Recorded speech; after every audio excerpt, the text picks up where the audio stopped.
Hello student, कैसे हैं आप सब। तो स्वागत है आप सबका फिर से हमारे यूट्यूब चैनल हिंद क्लासेस में। तो जैसा कि आपको पता होगा कि आपका फाइनल बोर्ड एग्जाम में ज़्यादा टाइम नहीं है, तो ये जो वीडियो रहने वाला है आपका साइंस का पेपर रहने वाला है क्लास 9th के बच्चों के लिए, ठीक है। तो वीडियो को शुरू से लेकर अंत तक देखिएगा। चैनल पर न्यू है, चैनल को सब्सक्राइब कर लीजिए, बेल नोटिफिकेशन को ऑन कर दीजिए, अपने फ्रेंड्स को ये वीडियो शेयर कर दीजिए और प्लीज़ वीडियो को एक लाइक ज़रूर कर दीजिएगा, क्योंकि इतना मेहनत आपके लिए ही किया जाता है, ठीक है। तो जैसा कि आपको पता है, आपको टोटल 1.5 घंटा टाइम मिल जाएगा, ठीक है। ये फुल मार्क्स जो है इसका कितना है, तो 40 क्वेश्चन है, 40 आपका नंबर का रहने वाला पेपर, ठीक है। तो इसमें देखते हैं क्या है। टोटल आपको यहाँ पर 40 क्वेश्चन देखने को मिलेगा। क्या निम्नलिखित में से कौन सदिश राशि नहीं है? Which of the following is not a vector? इनमें से कौन सा जो वेक्टर क्वांटिटी नहीं है? विस्थापन, वेट, त्वरण। विस्थापन मतलब होता है डिस्प्लेसमेंट, भार, त्वरण माने एक्सेलरेशन, चाल, स्पीड। कौन सा हो जाएगा इसका? तो स्पीड जो है वो एक सदिश राशि नहीं है। फिर क्या बोलते हैं, हम हिंदी में ही पढ़ेंगे क्वेश्चन को, क्योंकि ज़्यादातर हिंदी मीडियम के ही बच्चे वीडियो देखते हैं इसलिए, ठीक है। और जिसको इंग्लिश में पढ़ना है तो नीचे इंग्लिश में दिया गया है, आप पढ़ सकते हैं। क्या है, अचर चाल से गतिशील वस्तुओं की दूरी समय ग्राफ होता है। कैसा होता है? सरल, वक्र रेखा या फिर वृत्त, या इनमें से कोई नहीं। इसका कौन सा हो जाएगा? ऑप्शन नंबर 1 सरल रेखा होता है, ठीक है। नेक्स्ट क्वेश्चन देखते हैं। ऑडोमीटर मापता है। ऑडोमीटर क्या मापता है? तो दूरी मापता है, स्पीड मापता है, या फिर टाइम मापता है, या औसत चाल मापता है। तो क्या मापता है ऑडोमीटर? तो वो तय की गई चाल मापता है, ठीक है। और न्यूटन किसका मात्रक है? तो न्यूटन जो मात्रक है वो क्या है आपका? फोर्स का, ठीक है। बल का मात्रक जो है न्यूटन है। और त्वरण का क्या होता है? मीटर पर सेकेंड स्क्वायर। वर्ग का क्या होता है? न्यूटन। वर्ग का होता है न्यूटन पर मीटर, ठीक है। वेलोसिटी माने वेग का होता है मीटर पर सेकेंड। इसका होता है, आप लिख देते हैं हम सबका, मीटर पर सेकेंड। इसका होता है मीटर पर सेकेंड स्क्वायर। फोर्स का न्यूटन और इसका न्यूटन। वर्क का फॉर्मूला याद करना पड़ेगा पहले आपको। वर्क का क्या होता है फॉर्मूला? Force into displacement. तो फोर्स और डिस्प्लेसमेंट का होता है मीटर, तो एन इंटू एम। अब देखते हैं निम्नलिखित में कौन सही है। तो इनमें से कौन सही है? तो वर्क बराबर क्या होता है? फोर्स इंटू टाइम, नहीं होता है।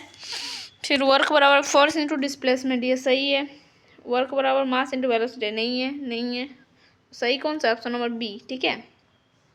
तो ऑप्शन नंबर बी जो है आपका करेक्ट आंसर हो जाएगा। आवृत्ति एसआई का मात्रक मतलब एसआई यूनिट ऑफ फ्रीक्वेंसी क्या होता है? आवृत्ति का मात्रक क्या होता है? हर्ट्ज होता है, या फिर सेकेंड होता है, या मीटर होता है, या मीटर पर सेकेंड। तो क्या होता है आवृत्ति का मात्रक? हर्ट्ज, ठीक है।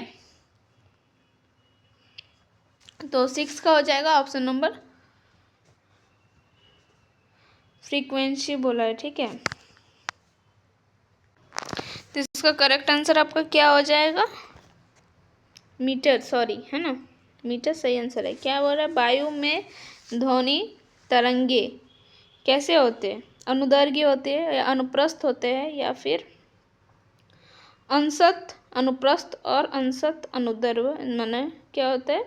Partially longitudinal and partially transverse होते हैं, या फिर आपका कोई अनुप्रस्थ तथा कभी अनुदैर्घ्य। तो इसका कौन सा हो जाएगा आंसर? ऑप्शन बी अनुप्रस्थ होते हैं, ठीक है। वायु में ध्वनि के तरंग। नेक्स्ट क्वेश्चन देखते हैं। अगर आवृत्ति को एन से डिनोट किया जा रहा है और वेवलेंथ को लैम्डा से, ठीक है, तो क्या बोल रहे वाले तरंग की चाल v दी जाती है। संबंध किसका है? इसका संबंध है आपका, तो इसका कौन सा संबंध सही है बताइए। तो v equals to n into lambda.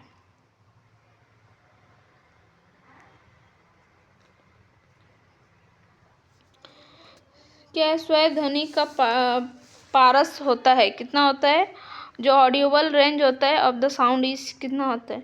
2 to 20 hertz, या फिर 20 to 20,000 हर्ट्ज, या फिर 20 to 2,000 हर्ट्ज, या फिर 10 to 10,000 हर्ट्ज। तो इसका कौन सा हो जाएगा?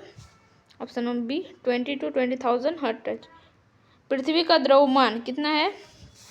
तो पृथ्वी का द्रव्यमान कितना है आपका?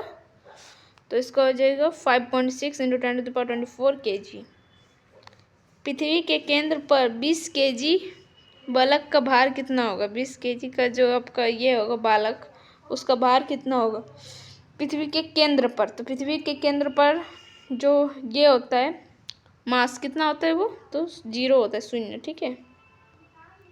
दाब डैश राशि है। तो दाब जो है, प्रेशर जो है आपका किस तरह का राशि है? वेक्टर, माने सदिश, अदिश, दोनों, या इनमें से कोई नहीं। तो इसका कौन सा आंसर हो जाएगा? तो ये एक सदिश माने स्केलर क्वांटिटी है।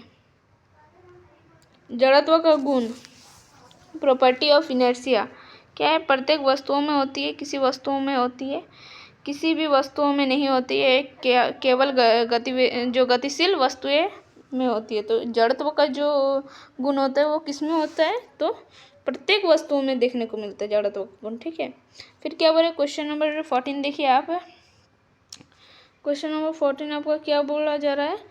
किस अवस्था में अणुओं की ऊर्जा सबसे कम होती है? तो किस स्टेट में जो होते हैं अणुओं की ऊर्जा सबसे कम होती है? ठोस, द्रव, लिक्विड, या इनमें से कोई नहीं।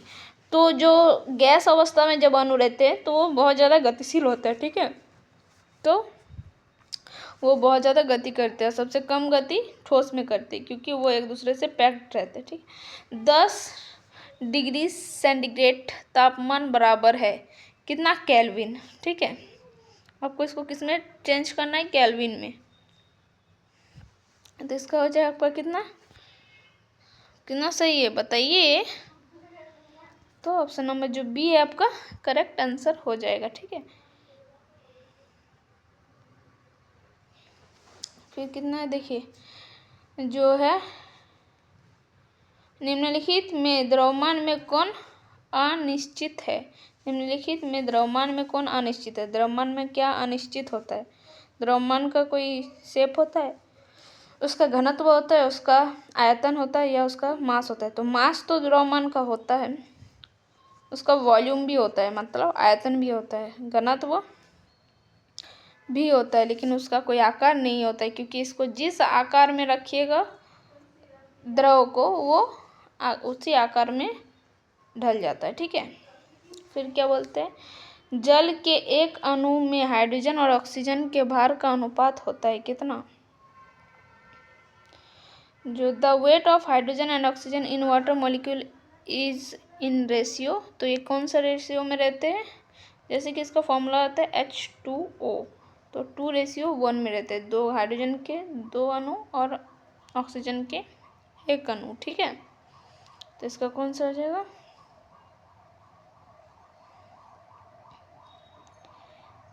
Option number 4। ठीक है। क्लोरीन का सही इलेक्ट्रॉनिक विन्यास निम्न में से है। तो क्लोरीन का सही इलेक्ट्रॉनिक विन्यास क्या होता है? तो क्लोरीन का होता है 17s का एटॉमिक नंबर। तो 2, 8, 10 और 7, 17, 287। ऑप्शन 4 जो है ये आपका करेक्ट आंसर हो जाएगा। ठीक है। नेक्स्ट क्वेश्चन की ओर बढ़ते। एक तत्व के समस्थानिक में होते हैं आइसोटोप।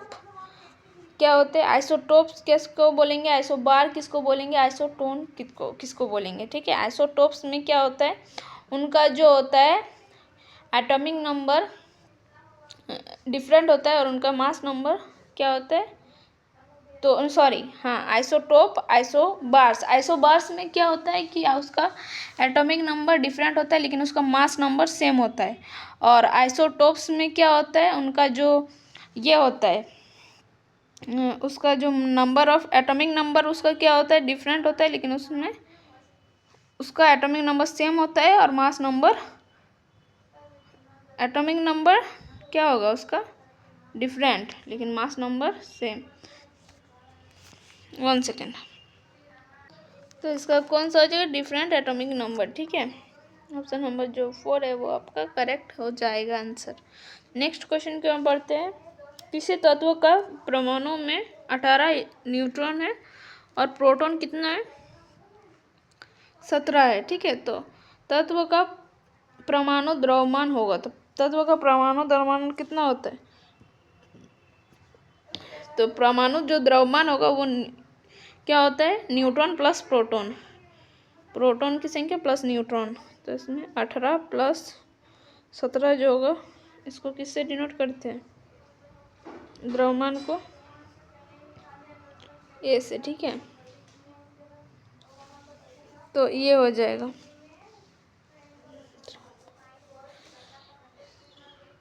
तो इसको जब करने जाइएगा तो कितना हो जाएगा आपका?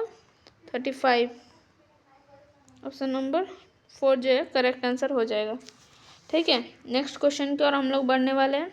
क्या है क्वेश्चन नंबर? देखिए, हाइड्रोजन परमाणु में कौन सा कण नहीं होता है? तो हाइड्रोजन परमाणु में कौन सा कण नहीं होता है? प्रोटॉन, इलेक्ट्रॉन, न्यूट्रॉन या इनमें से कोई नहीं। तो उसमें क्या नहीं होता है ये आपको पूछ रहा है। ठीक है, तो उसमें न्यूट्रॉन नहीं होता है। क्या है? कैनाल किरणें किसका किरण पुंज है? कैनाल रे is a beam of protons, electron, neutron या अल्फा पार्टिकल्स। तो किसका ये होता है? किरण पुंज होता है। तो इसका कौन सा हो जाएगा करेक्ट आंसर? ऑप्शन नंबर ए, वो प्रोटॉन्स के किरण पुंज होते हैं। अतिचारण का संबंध है मृदा अपरदन से, वर्षा की जो रेन है उससे, या फिर क्या बोल रहे हैं, चट्टानों के अपक्षय से या जल जमाव से। तो अतिचारण का संबंध किससे है? मृदा अपरदन से। ठीक है, नेक्स्ट क्वेश्चन की अब देखते हैं। पृथ्वी की सतह पर कितना जल पाया जाता है? How much water is found on the surface of earth? 70%, 20%, 50% या फिर आपका 40%। तो इसका कौन सा हो जाएगा? Option number B, 20%। क्या है? नेक्स्ट क्वेश्चन देखते हैं हम लोग। एवोगाड्रो संख्या का मान डैश होता है। तो एवोगाड्रो जो नंबर होता है उसका कितना होता है मान? तो उसका होता है 6.022 इंटू 10⁻23। ठीक है, एवोगाड्रो नंबर। तो इसका कौन सा जो? ऑप्शन नंबर ए। जल का रासायनिक सूत्र क्या है? तो अभी बताए थे, H2O। ऑप्शन नंबर ए जो है करेक्ट आंसर है। पेचिस का रोगकारक जीव है। पेचिस किसकी वजह से होता है? The disease cause organisms is क्या है? Dysentery is called. तो किसकी वजह से होता है? Bacteria, virus, fungi, protozoa. तो किसकी वजह से होता है ये? प्रोटोजोआ की वजह से। ठीक है, एक संक्रामक रोग है, इन्फेक्शियस डिजीज कौन सा है? कौन एक दूसरे से फैल सकता है? हार्ट डिजीज, हृदय का रोग, कैंसर, कुष्ठ रोग या हैजा, कोलेरा। तो कुष्ठ रोग। ठीक है, वो जो है एक दूसरे से फैल सकता है, एक इंसान से दूसरे पर्सन में। आत्महत्या के थैला कहलाता है। तो सुसाइडल बैग किसको कहते हैं हम लोग? तो लाइसोसोम को कहते हैं, कोशिका का आत्महत्या का थैली। ठीक है, पादप कोशिका के चारों तरफ पाई जाने वाली झिल्ली को क्या कहते हैं? The membrane covering the plant cell is called. तो उसको क्या बोलते हैं हम लोग? तो उसको कोशिका भित्ति कहते हैं, सेल वॉल। ठीक है, तो इसका जो हो जाएगा आपको कौन सा? उसके चारों ओर बोल रहा है। ठीक है, पादप कोशिका के चारों तरफ पाई जाने वाली झिल्ली को क्या कहते हैं? तो इसको प्लाज्मा मेम्ब्रेन कहते हैं। ठीक है, सॉरी, क्वेश्चन पढ़ने में दिक्कत होता है, मैंने गलती हो गया था। तो उसको प्लाज्मा मेम्ब्रेन बोलेंगे। इलेक्ट्रॉन सूक्ष्मदर्शी का अधिकतम आवर्धन है, कितना है? Maximum magnification of electron microscope. तो कितना होता है उसका? तो इसका होता है आपका 2 लाख गुना। ठीक है, नेक्स्ट क्वेश्चन देखते हैं। कोशिका का बिजली घर है, power house of the cell is mitochondria. Option number A correct answer, बाकी सब गलत है। ठीक है, फिर क्या है? पादप कोशिका का रसोई घर किसे कहते हैं? Kitchen of the plant cell is. तो किसको कहते हैं रसोई घर? तो इसका कौन सा हो जाएगा? क्लोरोप्लास्ट। ठीक है, हरित लौह को। वह वैज्ञानिक जिसने जीवद्रव्य का नामकरण किया, जो प्रोटोप्लाज्म का नामकरण किया है उसका क्या कहते हैं? पुरकिंजे, रॉबर्ट ब्राउन या फिर रॉबर्ट हुक। कोशिका की खोज की थी इनमें से कोई नहीं। तो जो प्रोटोप्लाज्म की का नामकरण किया उसका क्या नाम है? पुरकिंजे। ठीक है, पुरकिंजे। और रॉबर्ट ब्राउन ने केंद्रक की खोज की थी। नेक्स्ट देखते हैं, किस प्रकार के उत्तकों की क्रियाशीलता के कारण पौधे में वार्षिक वलय बनते हैं? संवहन उत्तक या फिर पार्श्व विभोजोत्तक या फिर शीर्षस्थ विभोजोत्तक या ध्रुवीय उत्तक। तो इसमें कौन सा हो जाएगा आपका? स्क्लेरेंकाइमा या ध्रुवीय उत्तक। ट्रैकिएड्स पाए जाते हैं। ट्रैकिएड्स किस में पाए जाते हैं? जाइलम, फ्लोएम, फैटी टिश्यूज या मसल्स। तो किस में पाए जाते हैं आपके? या तो जाइलम या तो फ्लोएम। तो बोलिए किस में पाया जाएगा? तो ये पाया जाता है आपके जाइलम में। ठीक है। क्या है? मूंगफली और बादाम के छिलकों में पाए जाते हैं। क्या पाए जाते हैं? क्लोरोफिल, इंटरसेलुलर स्पेस या फिर स्क्लेरेट्स या फिर जो आपका चलनी पट। तो क्या पाया जाता है उसके छिलकों पर? कौन सा हो जाएगा आंसर इसका? स्क्लेराइड पाया जाता है। ठीक है। किसके पर? जो आपके बादाम होते हैं और मूंगफली होते हैं उनके छिलकों पर। फिर जाइलम और फ्लोएम किस प्रकार के उत्तक है? तो संवहन उत्तक है या विभोजोत्तक है या शीर्षस्थ विभोजोत्तक या फिर अंतर्वेशी विभोजोत्तक। तो क्या है इनमें से? ये एक क्या है?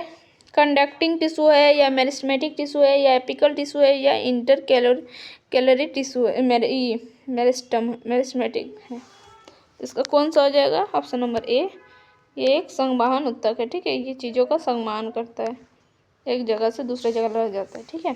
फिर क्या करता है? रंध्र का में क्या कार्य? रंध्र के क्या कार्य है? तो रंध्र का क्या कार्य होता है? तो गैसों का आदान प्रदान भी करता है और वाष्प उत्सर्जन में भी हेल्प करता है। तो ए और बी आपका करेक्ट हो जाएगा आपका। ठीक है। नेक्स्ट क्वेश्चन देखते हैं। और आज का लास्ट क्वेश्चन क्या है? वह उत्तक जो हमारे शरीर में वसा का संचय करता है। वसा का जो होता है स्टोर कौन सा आपका ये करता है उत्तक? ठीक है। कौन सा टिश्यू करता है वसा का? तो एपिथेलियम टिश्यू या फिर एडिपोज टिश्यू या पेरेन्काइमा टिश्यू या फिर नर्वस टिश्यू। तो इसका कौन सा हो जाएगा आपका? Epithelium tissue. ठीक है। तो बस आज के लिए इतना ही। फिर मिलते हैं नेक्स्ट वीडियो में। तब तक के लिए बाय बाय, टेक केयर, जय हिंद, वंदे मातरम, स्वस्थ रहिए, पढ़ते रहिए। धन्यवाद।